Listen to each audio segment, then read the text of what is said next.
Hello everyone, and welcome to my channel.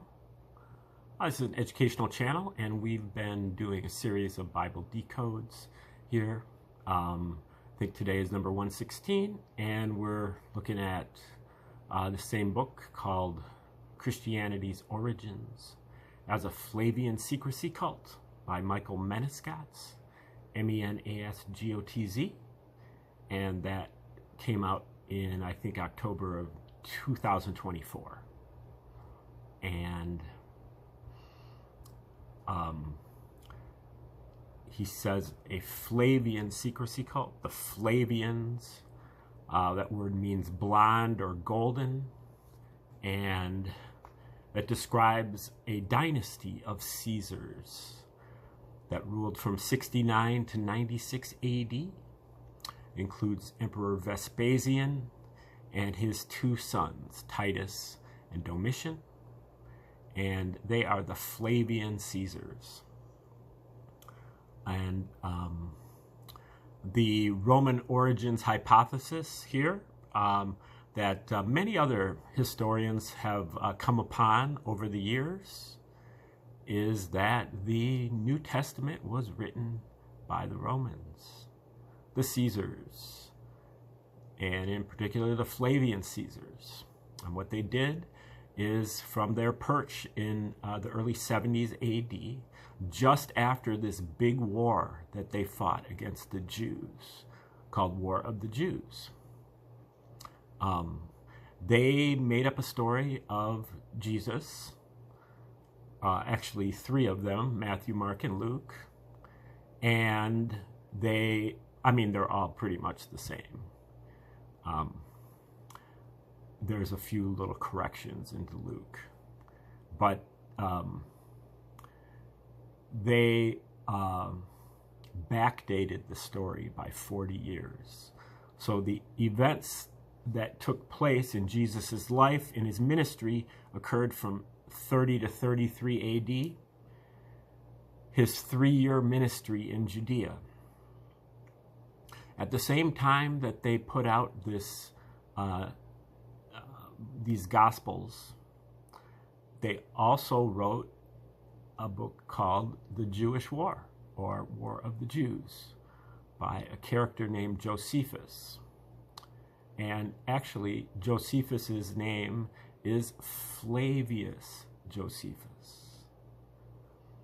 And according to him, in his autobiography, he says that he was a Jew, and he was one of the military and religious leaders of the Jews. And he reluctantly fought in this war against the Romans, knowing that they were going to lose. And he eventually was captured by General Vespasian. And when that happened, he had an epiphany that the Jews are no longer the favored people of God, and that God now favors the Romans, and he defected to the Romans. He also gave Vespasian the star prophecy, saying that one day, Vespasian, you will become emperor. And when Vespasian did in fact become emperor, he pardoned Josephus, brought him to Rome to be with him at the Caesar's palace, and adopted him as a member of his family. So that's why he's known as Flavius Josephus. And then he was also became the court historian and was commissioned to write the story Jewish War by both General Vespasian and then eventually Emperor Vespasian, and also General Titus, his son, who took his place in the war when Vespasian became emperor.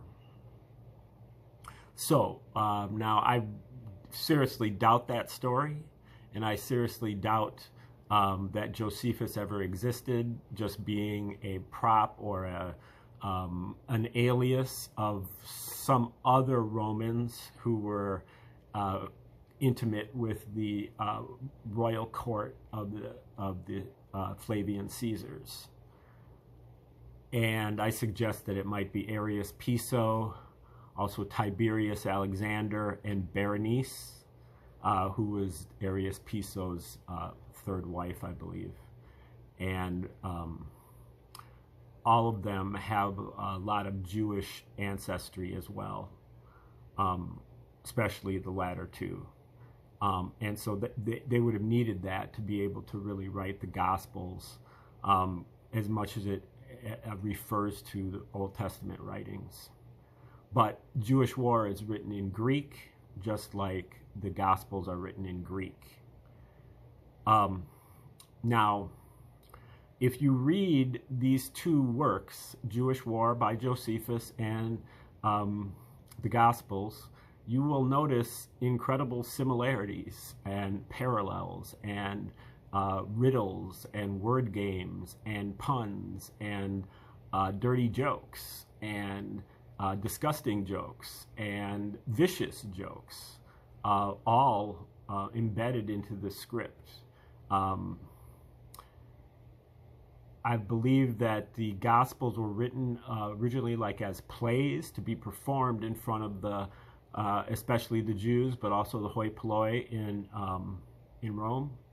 And the basic motive was that the Jews were a major pain for the Romans. The Romans had taken Judea in about 63 BC, and for over a century, they were constantly uprising, revoluting, insurrecting, and even warring against the Romans in order to protect their, their sacred religion, their monotheistic religion that claimed that they were separate. They were the chosen people, and they had a long list of idiosyncratic rituals and strictures that they had to adhere to, such as all of these different animal sacrifice rituals, kosher food laws, and circumcisions, and staying away from graven images. And so these things all kind of made them super high maintenance for the Romans. The Romans had hundreds of other nations or tribes under their empire, and they just didn't have the time to deal with these Jews who, were willing to die to maintain their rituals and to maintain their faith. When Caligula tried to put a statue of himself inside their temple, that was cause for war. They were willing to fight wars over things like that.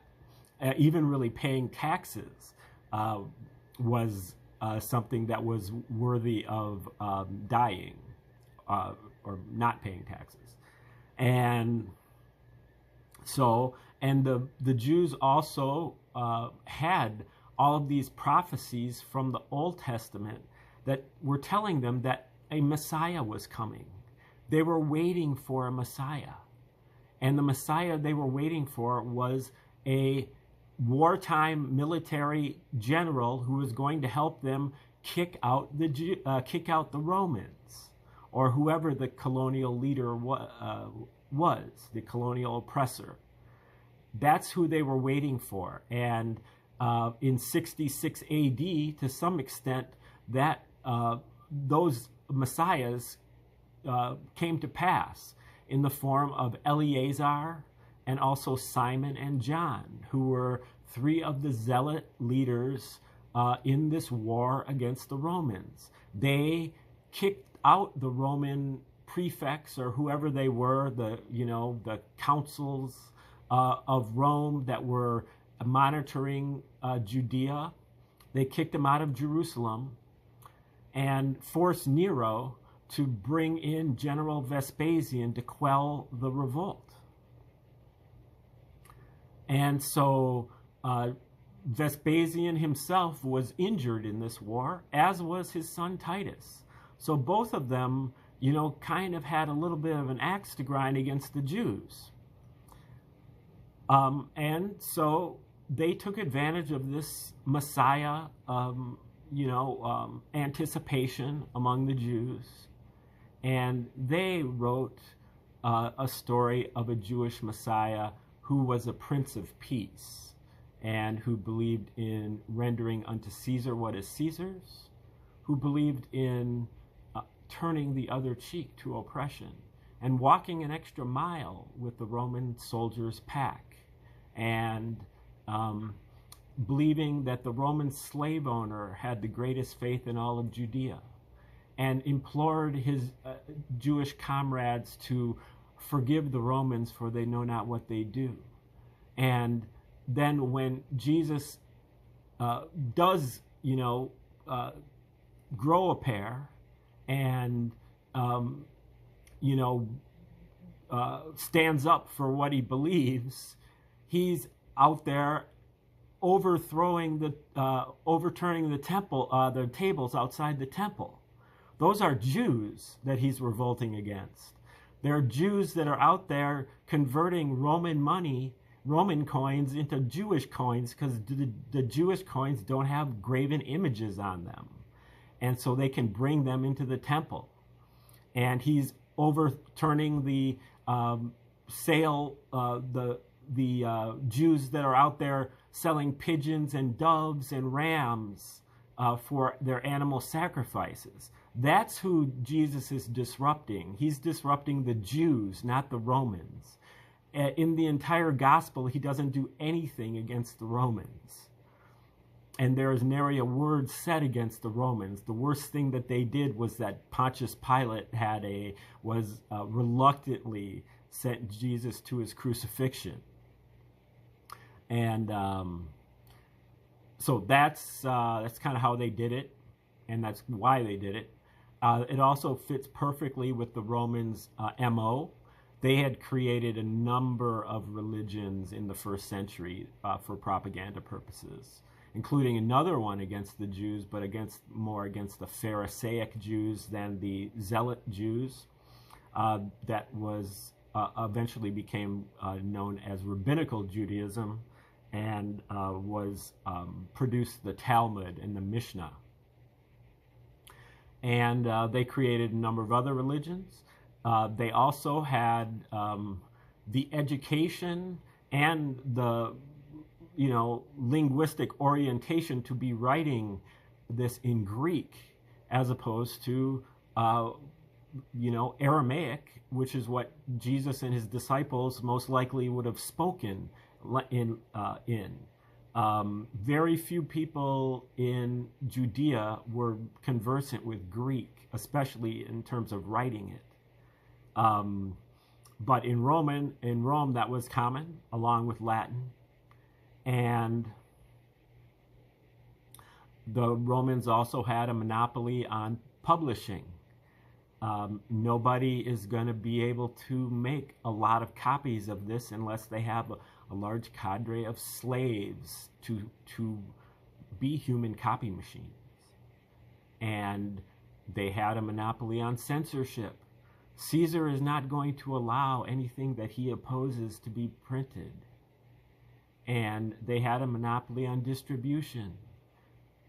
Caesar is not going to send a letter, or much less a book, somewhere unless he approves of it.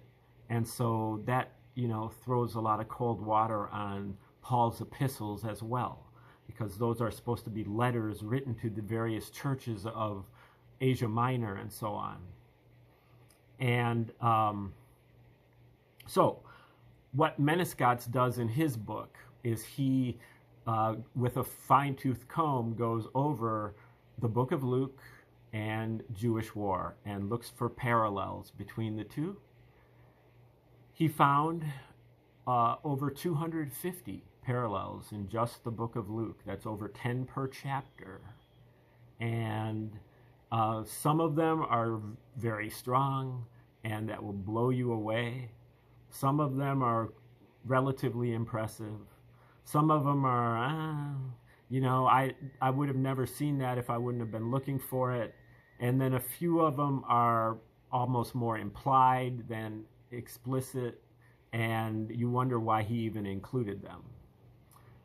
But given that there are 250 of them, and that this was kind of a pastime for the Romans to play these little word games with puns and riddles and codes and ciphers, and this was an amusement to them, especially with all of the mockery and the mean-spirited insults that are targeted at the Jews, and really nowadays the Christians also, anybody who believes it.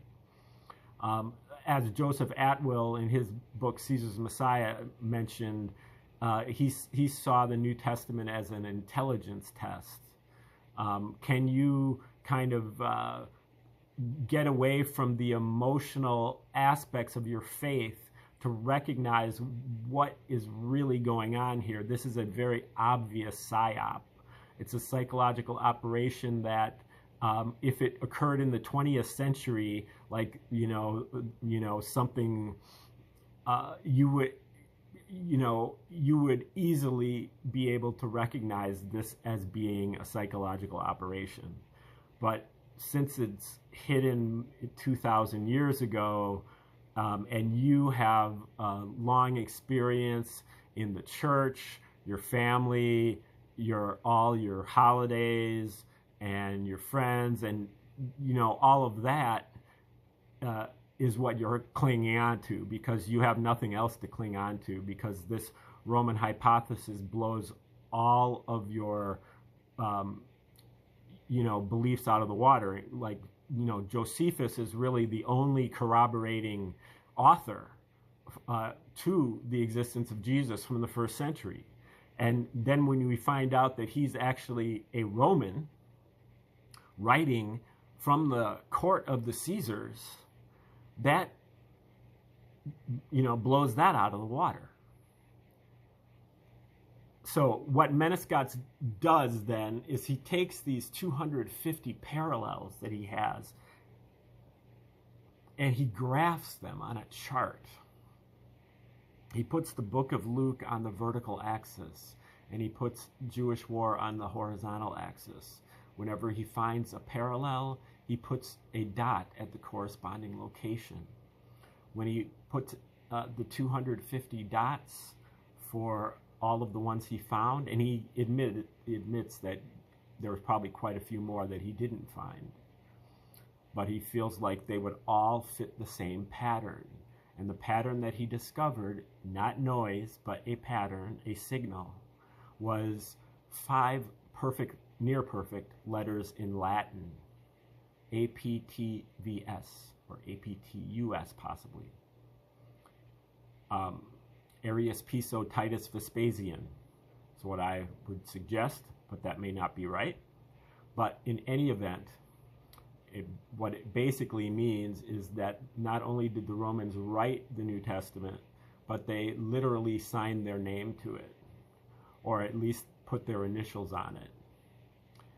And so if you truthers and followers of the 17th letter and diggers into, down rabbit holes, and people who keep saying how many coincidences before it goes beyond probability. This is way the hell beyond probability. If you are moved by seeing a few 17s on a screen, this is like having the entire screen of 17s.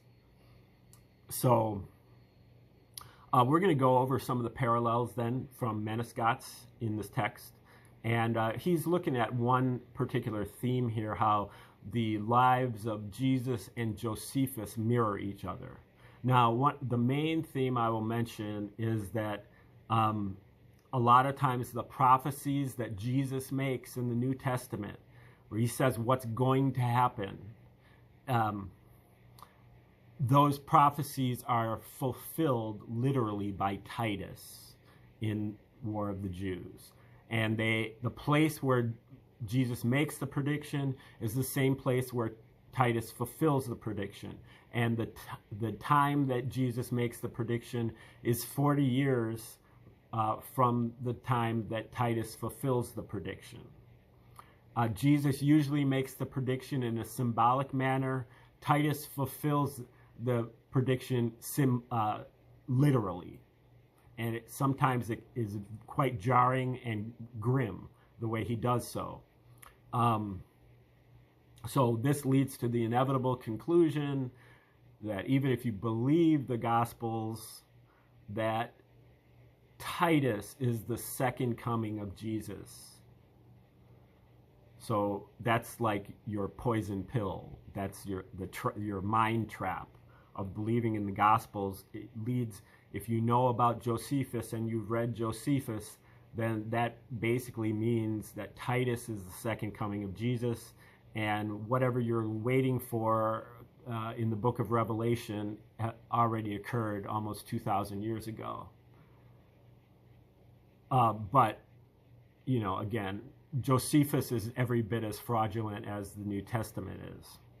So that is a set of parallels that he goes through. But these are where Jesus in Luke is similar to Josephus's story in Jewish War, because Josephus is the author, but he's also a character in the story because he was one of the generals for the Jews.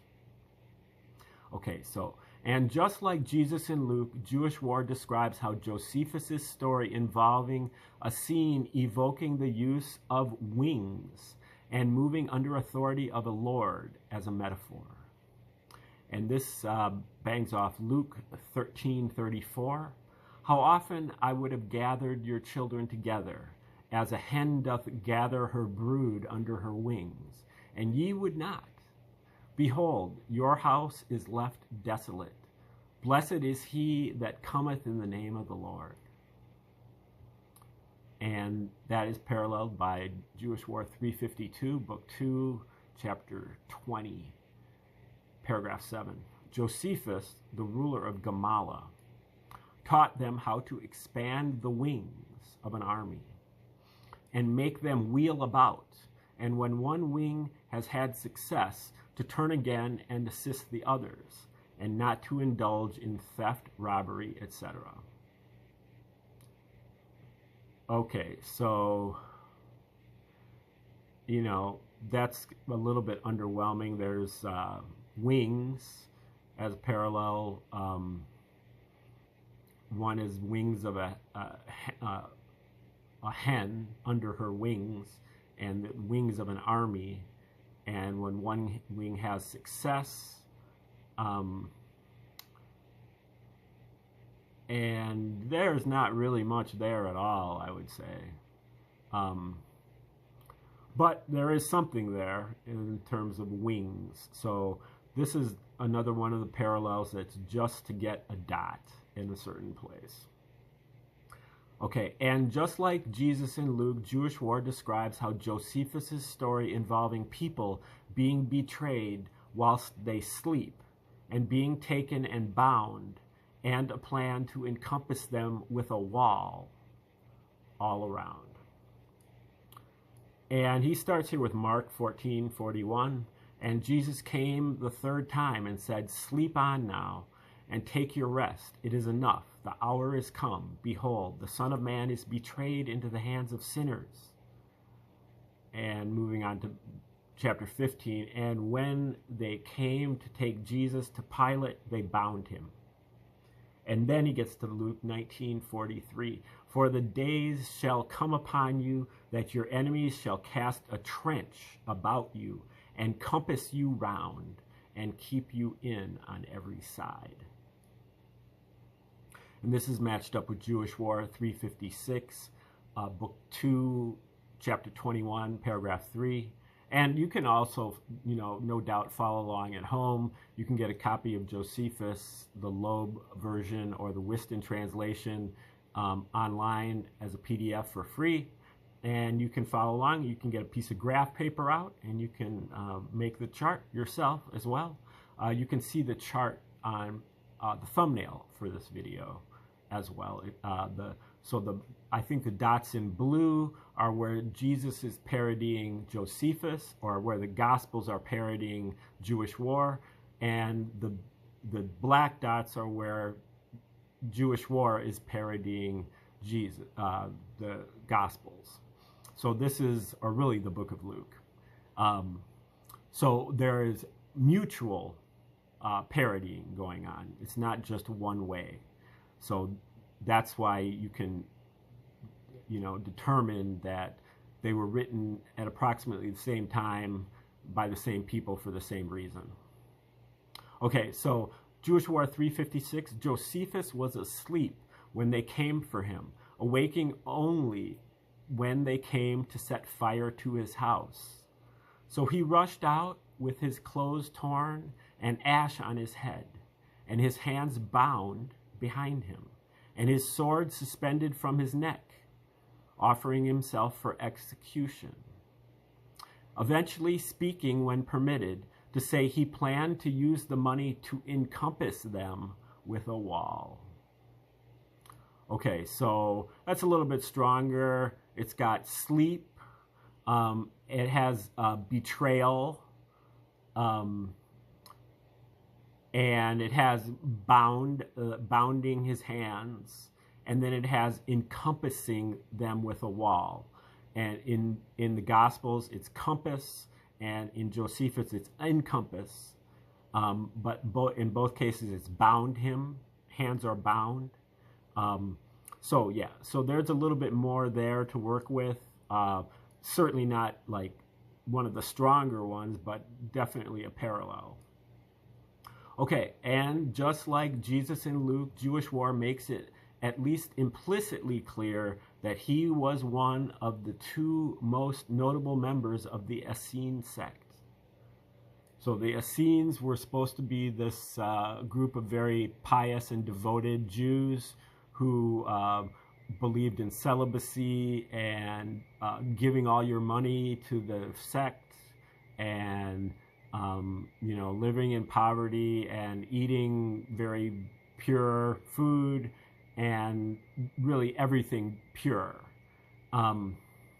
However, and Jesus is supposed to have been, according to some, a member of the Essenes. However, the only people that have ever mentioned the Essenes are Josephus, Philo, and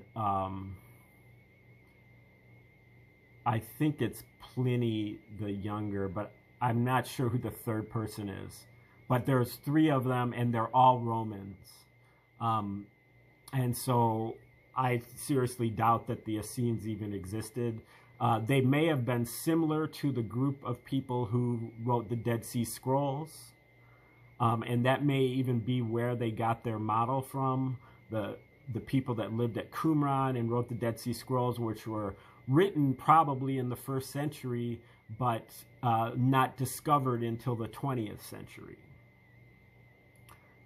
Over the course of about 40 or 50 years, because the Catholic Church sat on all of the texts and wouldn't tell anybody what they said, which to me obviously means that they didn't want it to get out there, because it said a lot of stuff that they didn't want people to know. But that we've done quite a bit on the Dead Sea Scrolls in past videos, so we'll stick here with the next parallel. So Josephus is the only person to have written that he had been a member of the Essenes. And indeed, his own writings are the main source of information about the Essenes and their practices, as well as being the only source that gives names of conveniently long-dead individuals alleged to be members of the sect. He's also the only source to mention a specific location that the Essene lived, which he published just after that city had been destroyed so thoroughly as to leave no sign that it had been inhabited. Okay, Jesus' teachings match those of the Essene, making it implicit that he was Essene. The Gospels present him as a Messiah and imply he is the Son of God, which is an attempt to present him as the most important member of the supposed Essene sect. So he's saying that Jesus and Josephus are parallel because they both claim to be the most important member of the Essene sect. Okay, I'm a little bit ambivalent about that, but I am now trying to turn the page. so that we can move on, but it's not going well. I pressed the wrong button. Hopefully not twice. And we'll see how this works. I think I got it. Now this page, that's the reason I have to take pictures of these pages, because the writing is so small. It's in a number of different colors.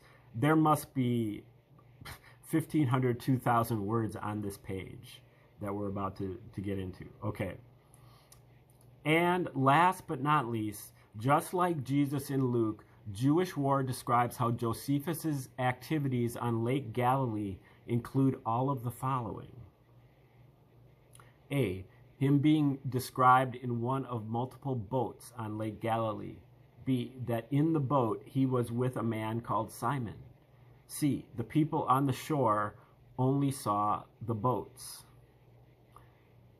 D, some of the boats had come from Tiberias. E, the people in the boats motioned for others to join them. F, the boats were positioned a suitable distance from the shore. G, at least one of the boats contained 4 people.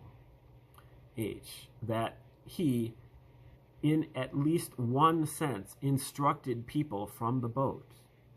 I, a huge catch was made that implicitly made the boats sink lower in the water. J, his men became catchers of men. K, a betrayal is described. L, a man was ready to throw himself out of a boat. M, the hand of the betrayer was placed on a hard surface. N, on the Sabbath day, one hand was spared destruction. And O, they were angry and wanted them to depart their coasts. So those are all things that happened to both Jesus and Josephus on the Sea of Galilee.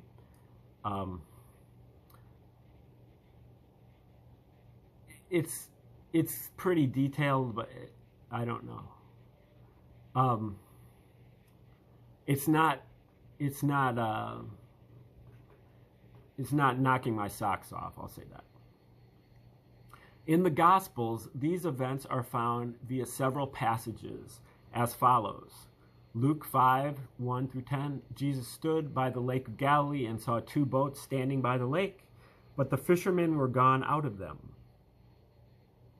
meaning the boats were not full with people, and were washing their nets. He entered one of Simon's boats. He was in a boat and asked him to throw